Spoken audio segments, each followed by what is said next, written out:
Shalom, and welcome to the Psychology of the Parsha for Parshat Ki Tavo. Now, Parshat Ki Tavo is a very interesting Parsha. I would say it's an interesting mix. On the one hand, we find the emphasis on celebrating the good, on enjoying the good things that Hashem gives us, on giving thanks, showing appreciation for the good things. And at the same time, this Parsha is also known as the Parsha in which the sixth Aliyah, that is, the sixth reading of this Parsha, is the one that has the terrible curses. Almost a total of 100 of the most terrible predictions that will come about the Jewish people, God forbid, if they don't follow the ways of the Torah. Some of this stuff is horrific. It's even difficult to actually understand. In fact, the custom is that when the Baal Koreh, that is the cantor who chants the reading of the Torah, when he reads the Torah, this part, the sixth Aliyah, he reads quietly. But let's go back to the beginning. When the Torah tells us about the mitzvah of coming to the Holy Temple and bringing from the first of the fruits and offering thanks and expressing appreciation to Hashem. At the same time that the Torah writes the script, the choice words that Hashem wants us to utter, to express our gratitude, in those words, in that script, there's also mention of the difficult times. When you go to the next mitzvah in this parsha, the mitzvah of offering up all your tithes, which is also a form of saying thank you to Hashem, what do? You have to confess and say, Hashem, I ate from the tithes, I enjoyed it, I partook in this special thanks offering to you. No, I didn't do it in my time of mourning. I didn't do it while I was impure, because you're not allowed to. This is holy food.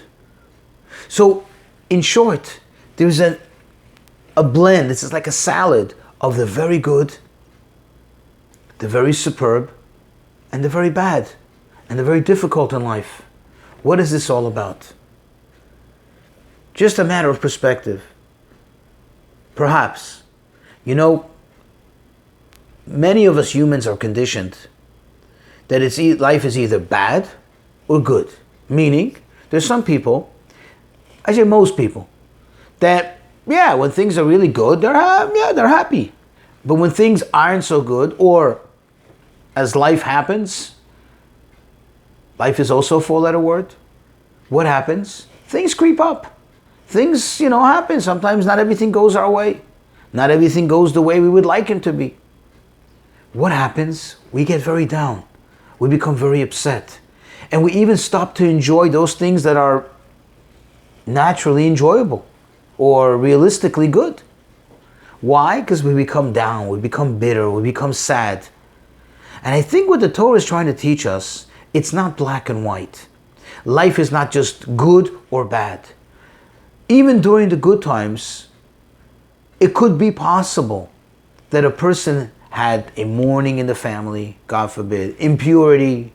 A person has memories or maybe even flashbacks of the time in Egypt, meaning enslavement, the difficulties, the challenges, or even the fact that they just reached the good and the success, and they just achieved the success that they achieved was wrought with difficulty, with challenge, with pain, with hard work.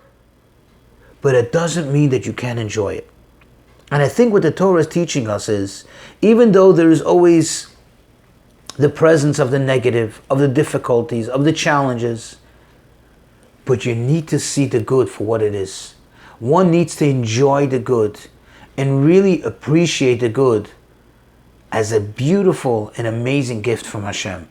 And not only enjoy it just, as a temporary, as a momentary thing, but in fact, put your emphasis on it. When you come to Hashem, You don't come in a delusion. You don't say, no, there was no bad, all is good and everything. No, you mentioned there was impurity, there was mourning, there were difficult times, there was Egypt. But what are you there for? Not to complain about the bad. Not to be